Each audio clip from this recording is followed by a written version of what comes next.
turn 2, empty the Warrens for exactly lethal turn 3 through Sakura Tribe Elder. Couldn't even get up to that cryptic command. Let's swap the music.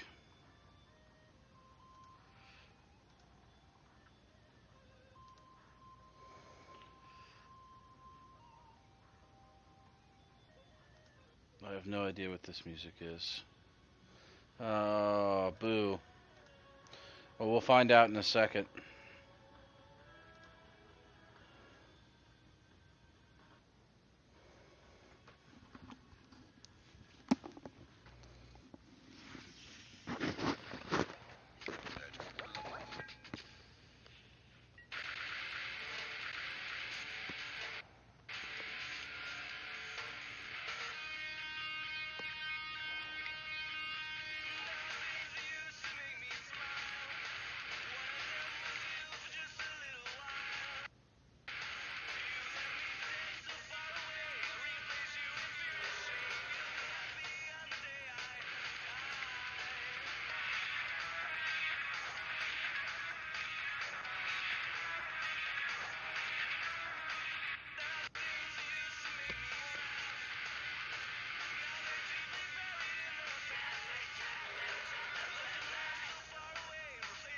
No, I don't like this music.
If he empties the Warrens, I can just bring to light for, I took the Damnation out, but I put in Anger of the Gods.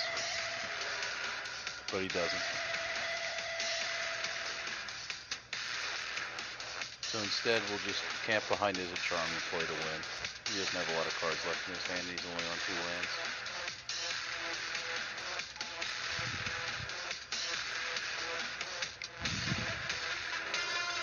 So two lands and total with 2 cards. So we just play for the kill.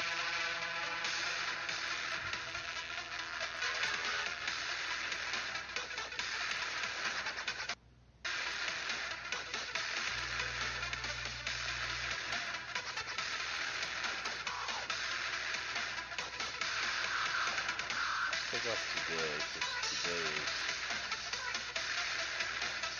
past 2 a.m. I'll give you a bonus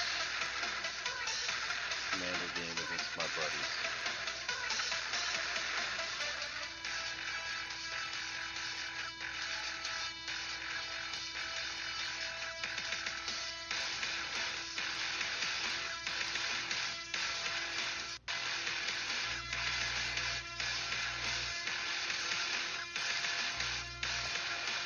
Can't play Richter Storm against these guys. Their decks aren't, at least Mage and Fusion Lord aren't set to play against that. I guess I'll commentate this one. I'm tired of listening to this music anyway. Did it pause? Yeah.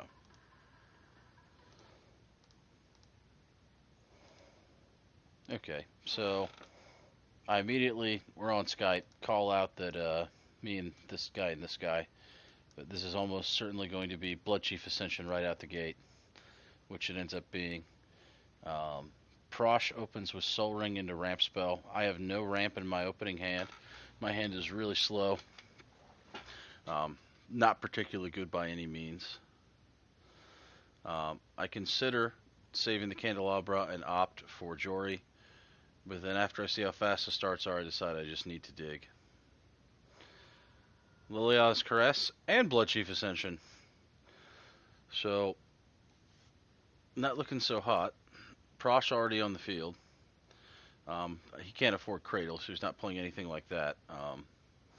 But he definitely has some deadly crap in here. He can kill everyone as well. Active Ascension off of this player.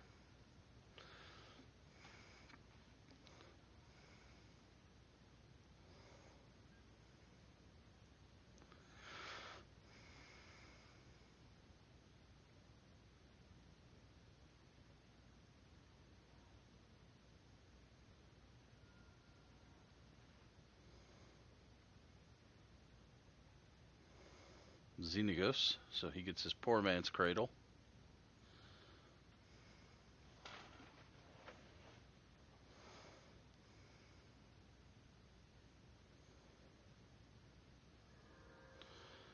Life's Legacy without pumping his general, which ends up being good because he has the Skull Clamp.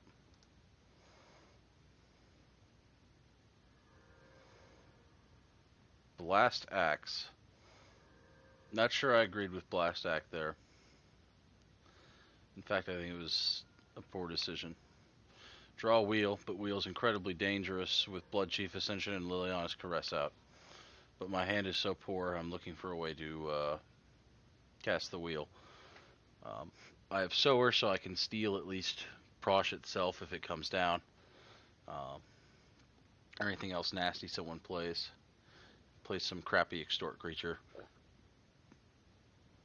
But right now I have to try to find a way to not lose to the super ramped Prosh player and deal with both Liliana's Caress and Blood Chief Ascension so that I can use this Wheel of Fortune to get anything going this game.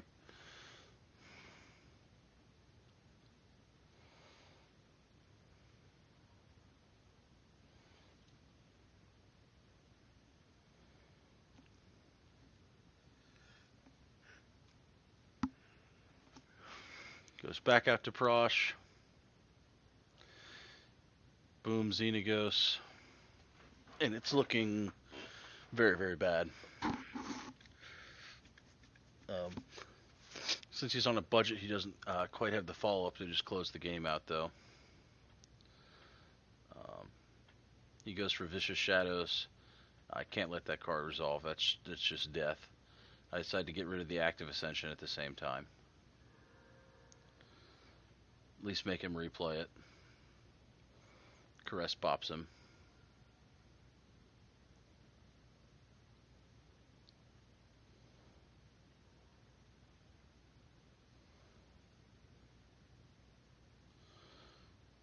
Steal his prosh. Just because I'm not ready to wheel. Future Sight's tempting, but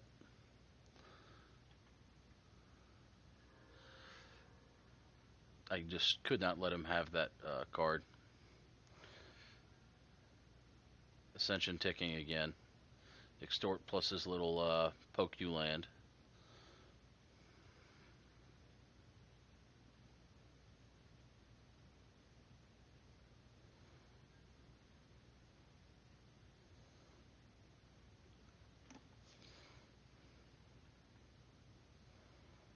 Sacking dudes to not get the Ascension back online. Xenagos making lots of mana again and clamping through.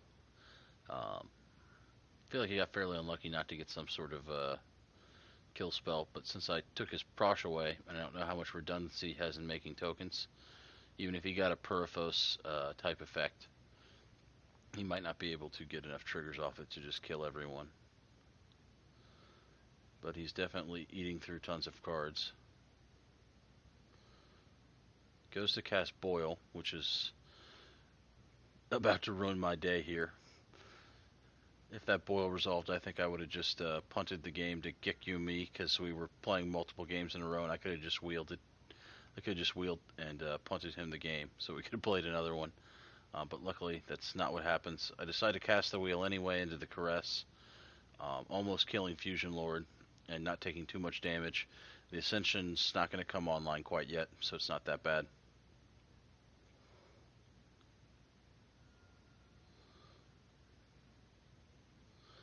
Now this hand is definitely something I can work with. Mystical Tutor can go get High Tide, and I have the ability to Time Twister out, and I've got cantrips, and I've even got Electromancer. So I drew a combo stack, which is exactly what I needed to come back in this game. There's no way I'm going to be able to take the control role from this point.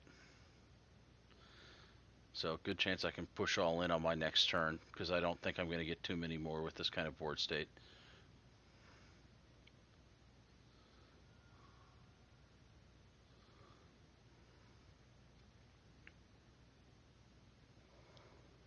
Or a Thief.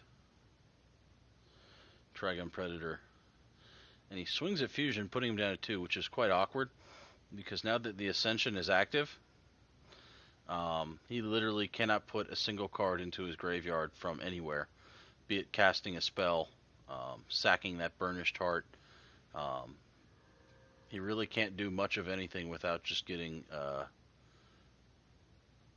instantly killed by the Bloodchief Ascension.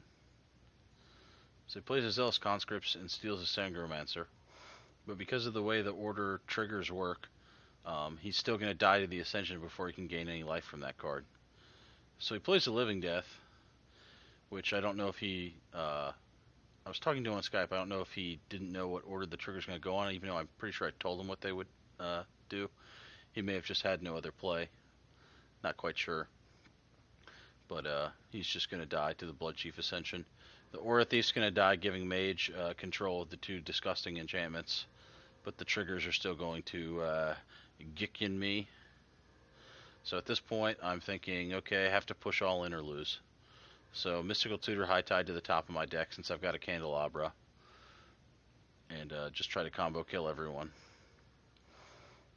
So, step 1, cast High Tide with the Command Tower because it's not an island. Step 2, Ponder, and I find Turnabout and Gamble. And I have another way to draw a card. So now I can Turnabout,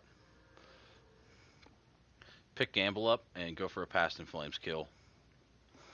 So with Past in Flames there, they're just pretty much done.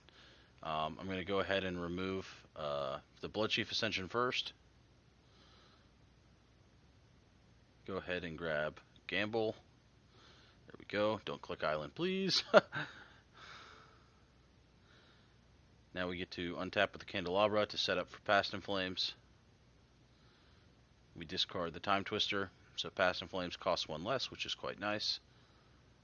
Not discarding it there, I don't think it really mattered. But we get a flashback, the High Tide, Ponder to find an additional island before we Turnabout, So there's where that extra mana helps. Turnabout. Well, not extra mana, extra 3 mana. Now we got to get rid of the Liliana's Caress. Well, we didn't have to, but there's no reason not to. We put Mind's Desire on top of the deck and go for the wheel. And not only do we hit Desire, but we hit Temporal Fissure too. And what do you know? Op finds Remand. So from this position, I can pretty much bounce every permanent on the field, get Giant Mind's Desire off, and potentially, depending on what I flip, cast the Mind's Desire again behind it. But I'm going to be able to assume complete control of the board by bouncing all the permanents. Into the Royal will let me bounce Candelabra for additional mana. Snapcaster Mage will allow me to recast the Mind's Desire after I blow all the permanents off their field.